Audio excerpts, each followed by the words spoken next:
میں نے ضیاء الحق صاحب سے کہا تھا، کیونکہ ان کی شورا میں شمولیت کی میں نے جو ہے دعوت قبول کر لی تھی، مشورہ دینا ہے. میں اپنے مسجد کے ممبر سے بھی مشورے بھی دیتا ہوں، تنقیدیں بھی کرتا ہوں. جیسے انگریزی کا محاورہ right from the horses mouth, تو right into the horses ears کچھ کہا جا سکے تو اچھی بات ہے. میں نے ان سے کہا آپ نے پی آئی اے کو ڈرائی کر دیا، شراب بند کر دی، اچھا کام کیا، بہت عمدہ کیا. دنیا تو یہی کہے گی نا کہ دقیانوسی ہیں، چلیے برداشت کریں. لیکن یہ ایئر ہوسٹسز جو جاتی ہیں کرو کے ساتھ اور 2 ہفتے باہر رہتی ہیں، یہ کون سے اسلام کی روح سے جائز ہے؟ عورت محرم کے بغیر حج کو نہیں جا سکتی، محرم کے بغیر عمرے کے لیے نہیں جا سکتی، اور یہ قانون تھا پاکستان. میں نے کہا آپ عورت کو نہیں جانے دیتے حج کے لیے، حالانکہ وہ ادھیڑ عمر کی ہوتی ہیں، عموماً بوڑھی ہوتی ہیں. ہمارے یہاں جوانی میں کون کرتا ہے حج؟ بہت شاذ. یہ تو آپ کو نظر آئے گا جاوا، سماٹرا، انڈونیشیا، ملائیشیا، وہاں سے جوان جوڑے نکاح کے بعد پہلا کام حج. ہمارے ہاں سے تو بڈھے ٹھیرے گئے ہوئے ہوتے، اور پہلے زمانے میں تو ان کو رخصت کر دیتے تھے کہ بس رخصت ہی ہو جائیں گے، یہ واپس نہیں آئیں گے. اب تو میں نے کہا یہ کون سا اسلام ہے؟ خاموش، چپ. میں نے کہا یہ ناشتے کی ٹرے اور کھانے کی ٹرے مرد نہیں رکھ سکتے سامنے. میرے خلاف باقاعدہ خواتین نے جلوس نکالے پاکستان میں جب میں نے پردے کی بات کی. گورنر سندھ کی بیوی جو ہے اس نے لیڈ کیا جلوس کو. میں طالبہ کیا کہ ان کی ٹیلی ویژن کے اوپر جو ہے ان کا سامنے آنا بند کیا جائے. میں نے کہا ٹھیک ہے. بدا الاسلام غریبا ویسعود کما بدا فطوبی للغرباء. اسلام شروع ہوا تھا تو اسی حالت میں تھا کہ کوئی اس کو جانتا پہچانتا نہیں تھا. پھر جب اسلام غالب ہو گیا تو طاقتور کے تو سبھی دوست ہیں، سبھی پہچاننے والے. لیکن ان قریب اسلام پھر غریب ہو جائے گا. تو جو اسلام کی غربت کے ساتھ خود غریب ہو جائیں ان کے لیے مبارکباد. اسلام کا دامن نہ چھوڑے، چاہے انہیں کہا جائے کہ یہ تو بڑے ہی دقیانوسی لوگ ہیں، بڑے کٹر لوگ ہیں. میں نے اس زمانے میں چیلنج کیا تھا، مجھے بتاؤ کیا فرق واقع ہوتا ہے. آپ کہیں گے عورتوں کو اگر ہم گھر میں بٹھائیں تو ہماری اکانومی سفر کرے گی، آدھی ہماری جو ہے لیبر وہ کام نہیں کرے گی. میں نے کہا where there's a will there's a way. Cottage industry کا انتظام کرو. نمبر 1، گھروں میں بیٹھ کر کام کریں. دوسری جنگ عظیم کے دوران ایک بڑا علاقہ تھا دلی میں جس کا ہر گھر کارخانہ بنا ہوا تھا، کرخندار. یہ ایک قوم کا نام پڑ گیا، کرخندار. چھوٹی چھوٹی مشینیں لگی، کہیں بٹن بن رہے ہیں، کہیں بکسوئے بن رہے ہیں، کہیں نکریں سل رہی ہیں، کہیں پینٹیں سل رہی ہیں، کہیں جو ہے کرتے سل رہے ہیں، قمیضیں. صبح کے وقت ٹرک آیا، خام مال دے گیا، شام کو آیا، تیار مال لے گیا. عورت نہ گھر سے نکلی نہ باہر گئی، کچھ نہیں، اور کام کیا، کما لیا. کاٹیج انڈسٹری کا انتظام کرو.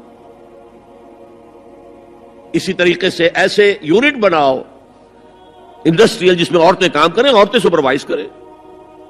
ورکنگ آورز کم رکھو تاکہ وہ اپنے گھر کا کام بھی کر سکیں. کرو. عورتوں کے ہسپتال میں عورتیں مرد، عورتیں مریض، عورتیں ڈاکٹر، عورتیں مریض، عورتیں نرسز. مردوں کے ہسپتال میں فیمیل نرسز کا کیا کام ہے؟ کیا میل نرسز نہیں ہوتے؟ اور کیا آرمی کے اندر جو فارورڈ یونٹس ہوتے ہیں کہ جو جاتے ہیں محاذ کے اوپر، ان میں کوئی عورت نرس جاتی ہے؟ میل نرسز جاتے ہیں. حالانکہ سب سے زیادہ نرسنگ کی ضرورت وہاں ہوتی ہے. کسی کا بازو اڑ گیا ہے، کسی کی ٹانگ اڑ گئی ہے، کسی کی پیٹ میں آ کر کسی بم کا ٹکڑا جو ہے لگایا، انتڑیاں باہر نکلی ہوئی ہیں، تو نرسنگ سب سے زیادہ وہاں ضروری ہے. وہاں تو فیمیل نرسز نہیں ہوتی، میل ہوتے. Segregation, segregation, segregation. یہ آگ اور پانی کا ملاپ درست نہیں ہے. تو بڑا سب سے بڑا پردہ لونڈیوں کے مسئلے کی وضاحت. سوال نمبر 1 اکبر علی صاحب ہیں. یہ اکبر علی بیگ. قرآن مجید سورۃ المومنون کی آیت نمبر 5-6 کا ترجمہ یہ ہے: جو اپنی شرمگاہوں کی حفاظت کرتے ہیں موجود اپنی بیویوں کے یا ان عورتوں کے جو ان کے قبضے میں ہیں، یعنی لونڈیاں. اس میں ان پر کچھ ملامت نہیں. یہاں پر کون سی لونڈیاں مراد ہیں؟ کیا ان کا رواج آج کل ہے کسی لڑکی کو پیسے دے کر خرید کر لونڈی بنانا؟ تو اسلام میں سخت منع ہے. از راہ کرم تفصیل سے وضاحت کیجیے. دیکھیے، اسلام میں صرف ایک نوعیت کا غلام یا لونڈی جائز ہے، اور وہ ہے اگر جہاد فی سبیل اللہ ہو اور اس میں پی او ڈبلیوز کی حیثیت سے جو کہ کمبیٹنٹ ہوں، جو کہ واقعتاً جنگ میں حصہ لینے والے ہیں، مرد اور عورتیں جن کو آج کل پی او ڈبلیو بنا لیا جاتا ہے کہ وہ جو ہیں پرزنرز آف وار، ان کو اسلام نے اجازت دی ہے کہ بجائے اس کے کہ مستقل اس وہ کنسنٹریشن کیمپس میں پڑے رہیں، وہ اس میں ان کو اسلامی معاشرے کے اندر جذب کرنے کے لیے ان کو تقسیم کر دیا جائے لوگوں کے اندر. یہ ہے در حقیقت اس کی غرض و غایت. اور وہ بھی ایسا ہو سکتا ہے کہ کہیں مبادلے کے اندر اگر شکل بہتر بن سکتی ہو تو اس کو بھی اجازت ہے، کہیں اگر سر فدیہ لے کر چھوڑ دینے میں کوئی قباحت نہ ہو تب بھی اس کی اجازت ہے. یہ سورہ محمد صلی اللہ علیہ وسلم کی آیت جو ہے اس کے تحت ہم پڑھ چکے ہیں. لیکن فرض کیجیے کوئی شکل ممکن نہیں ہے تو پھر کیا کریں؟ انہیں کنسنٹریشن کیمپس کے اندر رکھیں. وہ تو گویا کہ ایک مستقل لائبلٹی بھی آپ پر ہو گئی، اور نمبر دو یہ کہ ان کی اپنی زندگی اب نارمل ہو گئی. اس کی بجائے ان کو نارمل سوسائٹی میں جذب کرنے کا طریقہ یہ ہے کہ کلاس 2 سٹیزنز کی حیثیت سے وہ مسلمانوں میں اس معاشرے میں دے دیے جائیں. اس طرح کی جو خواتین ہوں گی ان کے ساتھ تعلق جو ہے جنسی وہ جائز ہے.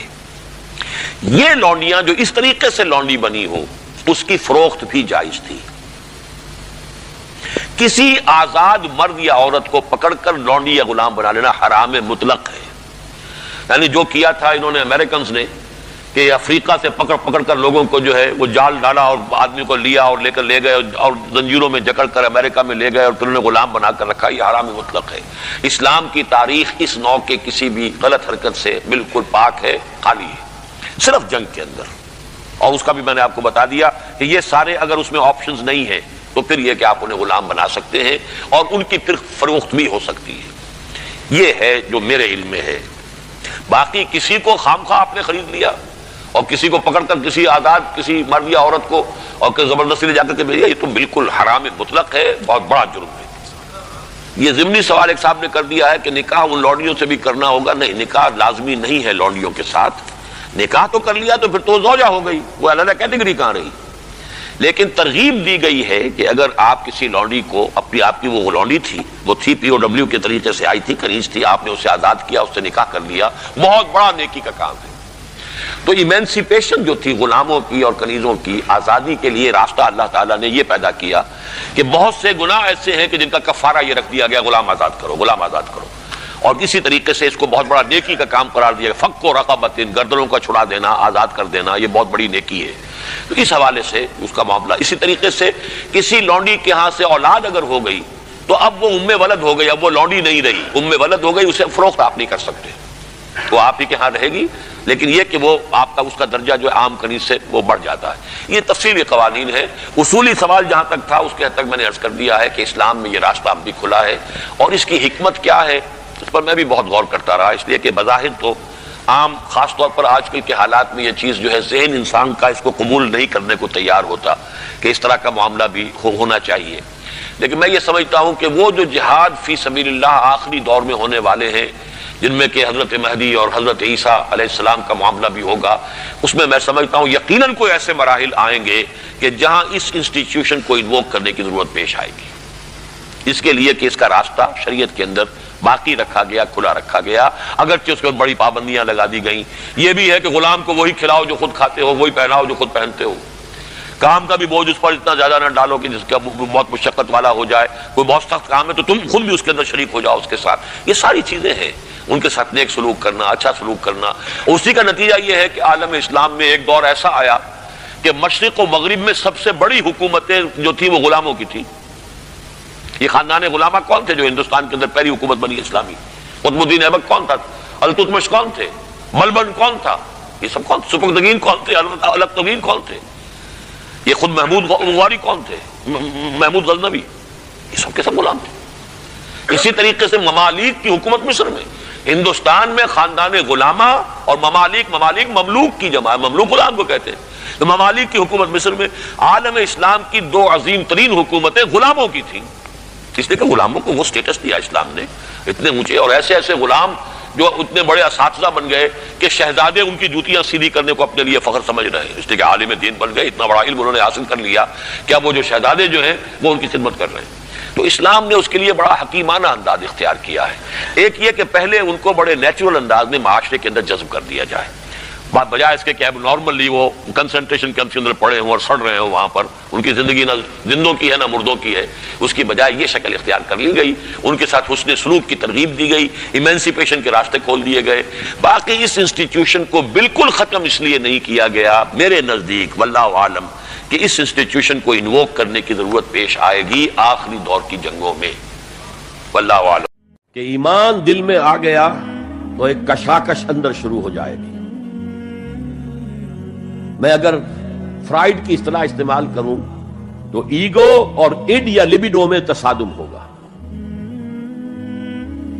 آپ کے نفس کی خواہش کچھ اور ہے، ایمان کہتا ہے غلط، کشاکش ہوگی کہ نہیں؟ یہ اندرونی جہاد ہے اپنے نفس کے خلاف۔ جیسے فرعون نے کہا تھا الیس لی ملک مصر وہذہ الانہار تجری من تحتی، کیا میں بادشاہ نہیں ہوں مصر کا؟ مصر کی حکومت میری نہیں ہے، اور کیا یہ ساری نہریں جو ہے میرے نظام کے تحت نہیں چل رہی؟ اسی طرح برا نہ مانیے، ہمارا نفس کہتا ہے یہ جسم میرا ہے، میری ملکیت ہے، اٹس مائی ڈومین، میری خواہش پوری کرنی ہوگی۔ جیسے اس نے کہا میں نہیں جانتا کوئی خدا ہے میرے سوا اور میرے اوپر، میں نہیں مانتا۔ نفس بھی کہتا میں نہیں ماننے کو تیار، کیا حلال ہے کیا حرام ہے، کیا جائز ہے کیا ناجائز، میری خواہش پوری کرو۔